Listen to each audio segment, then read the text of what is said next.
शनि का जो पहली ढैया है 7.5 की, उसको बैलेंस करने के लिए राहु के ये जो 3 साल का गोचर है, ये डेफिनेटली आपको बहुत हेल्प करेगा। 2025 वैसे भी बहुत अच्छा नहीं रहने वाला, लेकिन एक जो चीज उनके लिए बहुत पॉजिटिव हो जाएगी, वो हो जाएगी राहु का गोचर। मेरे YouTube पेज एस्ट्रो नरेश पर आपका स्वागत है। नमस्कार, मैं हूं नरेश कुमार। सबसे पहले उन दर्शकों का धन्यवाद जिन्होंने पेज को सब्सक्राइब किया है, पेज के वीडियोस को शेयर कर रहे हैं, लाइक कर रहे हैं और कमेंट बॉक्स में हमें अपनी राय भी लगातार भेज रहे हैं। दोस्तों, आज के वीडियो में बात करेंगे राहु और केतु के गोचर की। बेसिकली राहु के ही गोचर की बात करेंगे। जब राहु के गोचर की बात करेंगे तो केतु का एनालिसिस खुद ब खुद हो जाएगा, क्योंकि ये दोनों ही ग्रह एक ही समय पर गोचर करते हैं, आमने सामने रहते हैं, हमेशा वक्री अवस्था में रहते हैं। लेकिन इन ग्रहों का गोचर जो है वो बड़े इंस्टेंट रिजल्ट देता है। ये वक्री अवस्था में रहते हैं हमेशा, इनका कोई फिजिकल एग्जिस्टेंस नहीं होता। जो फिजिकल एग्जिस्टेंस जैसे सन का है, मून का है, गुरु का है, जुपिटर का है, वीनस का है, मरकरी का है, इस तरीके से राहु केतु जो है वो दो इमेजिनरी पॉइंट हैं। लेकिन इंडियन मैथोलॉजी के हिसाब से या इंडियन एस्ट्रोलॉजी के हिसाब से यदि हम चलते हैं तो ये जो दो इमेजिनरी पॉइंट हैं, एक राहु है, एक केतु है। और इसके पीछे की कहानी सबको पता है। स्वरभानु राक्षस से जब अमृत मंथन हो रहा था तो उनका जो सर है वो धड़ से अलग कर दिया गया था सुदर्शन चक्र से। तो वो जो ऊपर वाला पार्ट है वो राहु है। राहु क्या करता है? राहु आपको इमेजिनेशन ज्यादा देता है। यदि वो पॉजिटिव पोजीशन में है तो आपको पॉजिटिव इमेजिनेशन बहुत होगी। यदि वो नेगेटिव पोजीशन में है आपकी कुंडली में तो आपके विचार जो है वो नेगेटिव साइड की तरफ ज्यादा चलेंगे। और हम सब जानते हैं कि जो हम सोचते हैं वो हम बन जाते हैं। यदि हम ज्यादा नेगेटिव सोचेंगे तो हमारी पर्सनैलिटी नेगेटिविटी की तरफ चली जाएगी, हमारे ट्रेड्स नेगेटिविटी की तरफ चले जाएंगे। यदि हम पॉजिटिव सोचेंगे तो हमारी पर्सनैलिटी भी पॉजिटिव होगी, थॉट पॉजिटिव होंगे तो हम जो है वो कंस्ट्रक्टिव काम ज्यादा कर पाएंगे। तो इस वीडियो में ये बताएंगे आगे जाकर 2025 में राहु का जब गोचर होगा वो किस तरह का फल करेगा, क्योंकि राहु अभी फिलहाल तो मीन राशि में गोचर कर रहे हैं। 29 मई 2025 को जो है वो राहु का गोचर होगा। यहां पर देख सकते हैं आप स्क्रीन के ऊपर 29 मई 2025 से लेकर 25 नवंबर 2026 तक ये गोचर है। ये लगभग 1.5 साल का गोचर होता है। और 1.5 साल के गोचर में राहु जो है वो रहेंगे पूर्व भाद्रपद नक्षत्र में रहेंगे, अपने ही शतभिषा नक्षत्र में आ जाएंगे, फिर धनिष्ठा नक्षत्र में आएंगे। ये मंगल का नक्षत्र है, तो इन 3 नक्षत्रों में गोचर करेंगे राहु। इसके अलावा जो है केतु का गोचर जो है वो सिंह राशि में होगा। तो इस गोचर का क्या प्रभाव पड़ेगा, इसका इस वीडियो में एनालिसिस करने की कोशिश करेंगे। लेकिन पहले ये बताएंगे कि एक्चुअल में ये काम कैसे करते हैं। तो जैसे पहले बताया कि राहु और केतु जो है इनकी फिजिकल एग्जिस्टेंस नहीं है, लेकिन इनके गोचर का प्रभाव बहुत तीव्र होता है। ये देखिए, पॉइंट नंबर 1 आप देख सकते हैं कि कैसे जो है राहु और केतु जो है वो गोचर करते हैं, इनका प्रभाव कैसे होता है। और इनकी अपनी कोई राशि नहीं होती, राहु और केतु की अपनी कोई भी राशि नहीं होती। और ये जो करते हैं, जिस राशि में बैठते हैं उस राशि के फल करते हैं, जिस ग्रह के साथ बैठ जाते हैं उस ग्रह के फल करते हैं। मान लीजिए किसी कुंडली में राहु मीन राशि में बैठे हुए हैं तो मीन राशि के साथ साथ धनु राशि का भी फल करेंगे, क्योंकि वो दोनों गुरु की राशियां हैं। मान लीजिए राहु गुरु के साथ ही बैठे हुए हैं तो राहु गुरु के भी फल कर जाएंगे। कहने वाले कह सकते हैं ये चंडाल योग होता है, लेकिन सारे केसेस में ये चंडाल योग नहीं होता, कईयों में ये राजयोग में कन्वर्ट हो जाता है। तो ये डिपेंड करता है। और जिस ग्रह के साथ बैठते हैं उसके अच्छे या बुरे फल भी कर जाते हैं। अष्टम में बैठेंगे तो अष्टम के फल कर जाएंगे, भाग्यस्थान में बैठे हैं तो भाग्यस्थान के फल कर जाएंगे। तो ये जो होता है ये गोचर होता है राहु और केतु का। केतु भी जिस राशि के साथ बैठेंगे उस राशि में बैठेंगे उस राशि के फल कर जाएंगे, जिस प्लेनेट के साथ बैठते हैं उस प्लेनेट के फल कर जाएंगे। और गोचर में भी यही स्थिति होती है, इनका प्रभाव बहुत तीव्र होता है। आगे बताते हैं कि ये स्थिति जो है वो आगे 25 और 26 के लिए कैसी रहेगी। तो अब मेष राशि की बात करेंगे। मेष राशि के जो जातक हैं उनके लिए 2025 वैसे भी बहुत अच्छा नहीं रहने वाला, लेकिन एक जो चीज उनके लिए बहुत पॉजिटिव हो जाएगी वो हो जाएगी राहु का गोचर। 29 मार्च 2025 को मेष राशि के जातक शनि की 7.5 के प्रभाव में आ जाएंगे। शनि 12वें भाव में आ जाएंगे। अब 12वें भाव में शनि आएंगे तो निश्चित तौर पर जब शनि की 7.5 शुरू होती है तो बहुत सारी चीजें जो है वो डिस्टर्ब होती हैं लाइफ में। लेकिन राहु वहां पर सेविंग ग्रेस बन के आएंगे। सेविंग ग्रेस इसलिए क्योंकि जो राहु है वो शनि की तरह फल करते हैं। कहा जाता है शनिवत राहु कुजवत केतु, यानी कि केतु जो है वो मंगल की तरह फल करते हैं, राहु जो है वो शनि की तरह फल करते हैं। अब मेष राशि की ये जो पत्रिका है आपके सामने देख सकते हैं आप। और 11वें भाव में जो गोचर होगा इसका राहु का वो बहुत अच्छा होने जा रहा है। यहाँ पर हम चार्ट लगाकर समझा रहे हैं आपको किस तरीके से ये होगा। यहाँ पर देखिए जो 11वें भाव का राहु का गोचर होता है वो अच्छा होता है। रीजन बीइंग कि जितने भी पाप ग्रह हैं, चाहे वो सूर्य है, चाहे वो शनि है, चाहे वो मंगल है, चाहे वो राहु है, वो 11वें भाव में अच्छे फल करते हैं। 11वां भाव चूंकि कुंडली का अशुभ भाव होता है, इसे उपाच्य भाव कहते हैं। तीसरे, छठे और 11वें में पाप ग्रहों का गोचर काफी अच्छा होता है। अब यहाँ पर 11वें भाव का राहु का गोचर अच्छा है, सबसे पहले तो ये स्थिति है।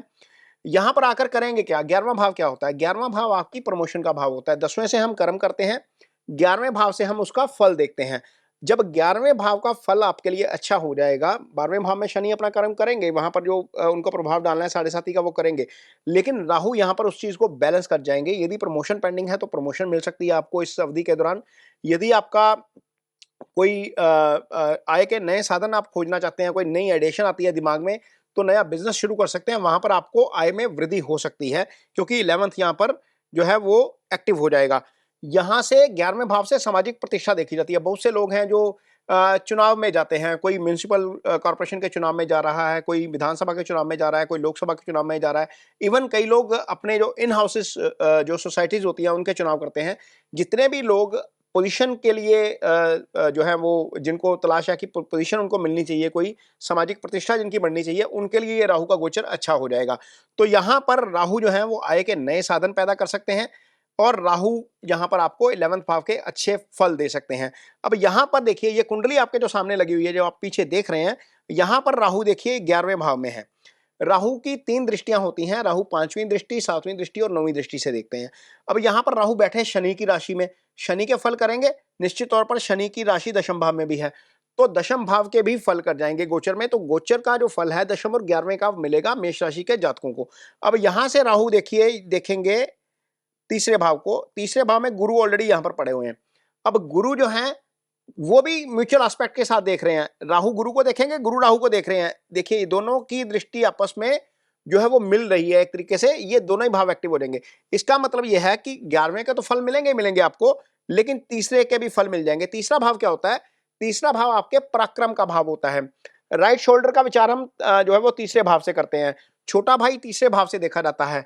जितनी भी करेज, जितनी भी डिटर्मिनेशन आती है आपके पास, या कॉन्फिडेंस जो आता है, वो सारा तीसरे भाव से ही आता है। इसका मतलब यह है कि राहु के गोचर के बाद आप में डिटर्मिनेशन बढ़ेगी। कोई भी फैसला करेंगे आप पूरी कन्विक्शन के साथ करेंगे, पूरे कॉन्फिडेंस के साथ करेंगे। इसके अलावा राहु क्या करेंगे? यहां पर बैठकर सप्तम भाव को एक्टिवेट करेंगे। तो मेष राशि के जो जातक, जितने भी जातक हैं जो कारोबारी पार्टनरशिप चाहते हैं, ये सप्तम भाव पार्टनरशिप का भाव होता है, ये शादी का भाव होता है। बिजनेस पार्टनरशिप भी यहीं से देखी जाती है।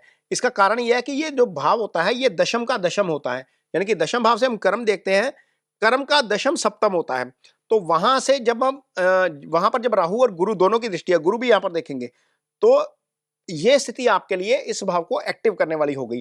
तो जितने भी लोग अपना काम पार्टनरशिप में करना चाहते हैं, वहां पर चीजें बहुत अच्छी हो जाएंगी। यानी कि पार्टनरशिप के लिहाज से अच्छा हो गया, आय के लिहाज से अच्छा हो गया, कर्म के लिहाज से अच्छा हो गया। ये चीजें आपको थोड़ी सी अच्छे फल करके जाएंगी, क्योंकि गुरु और राहु म्यूचुअल, जब एक नेगेटिव और एक पॉजिटिव प्लैनेट एक राशि को एक्टिवेट करता है, तो उसके फल डेफिनेटली बहुत अच्छे मिलते हैं। तो पराक्रम भाव एक्टिव हो जाएगा, सप्तम भाव एक्टिव हो जाएगा, 11th भाव एक्टिव हो जाएगा। ये तो ट्रायंगल एक्टिवेट होगा, लेकिन इसके कुछ ड्रॉबैक भी आपको देखने को मिलेंगे। यहां पर मैं ये भी एक्सप्लेन करूंगा। केतु यहां पर 5th हाउस में है। जिनके घर पे संतान होने वाली है, जो प्रेगनेंसी के दौर से गुजर रहे हैं, या आगे जिनकी प्लानिंग है, उनको बहुत केयरफुल रहना पड़ेगा। रीजन बिंग, केतु यहां पर आ गए हैं, गुरु इस भाव के कारक होकर वो तीसरे भाव में बैठे हैं।